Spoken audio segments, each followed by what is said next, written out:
Le terrain de foot et le stade reposent entièrement sur ces 2 étages de parking traversés par le tunnel.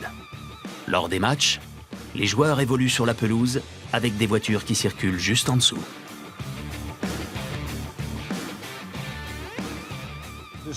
La route était déjà en construction, mais ça nous donnait un avantage.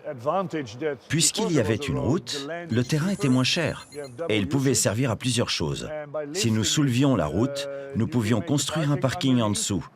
En fin de compte, nous avons modifié nos plans et nous avons imaginé 3 bâtiments les uns sur les autres. Un tunnel, un parking et un stade. Et c'est ce que nous avons construit. Un premier parking de 2500 places a donc été construit au-dessus des fondations. Puis, la route a été surélevée au niveau supérieur. De part et d'autre de cette route, un second niveau de parking a été créé pour que les visiteurs puissent accéder directement au gradin. Au final, le terrain de foot et le stade reposent entièrement sur ces 2 étages de parking traversés par le tunnel. Lors des matchs, les joueurs évoluent sur la pelouse avec des voitures qui circulent juste en dessous.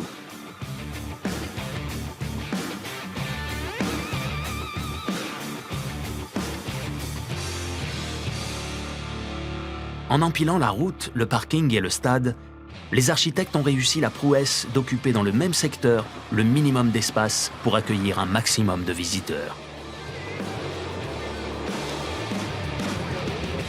En 1996, la société BAM a également participé à la construction du stade.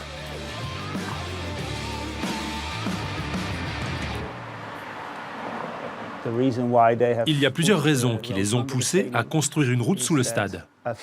D'abord, la ville voulait faire de ce stade un monument. Et la meilleure façon de mettre un bâtiment en valeur, c'est de le surélever. Ensuite, il y avait besoin d'un parking. Si on surélevait le stade et qu'on construisait un parking en dessous, cela permettait de construire 2 choses sur la même emprise au sol. Et ensuite, toujours pour gagner de la place, ils ont conçu une route qui traverse le stade. Ainsi, grâce à cette route, on avait toujours accès à la zone derrière le stade, mais également à tous les parkings. Donc je pense vraiment que c'est cette combinaison gagnante qu'ils ont utilisée pour construire la route et le stade ensemble.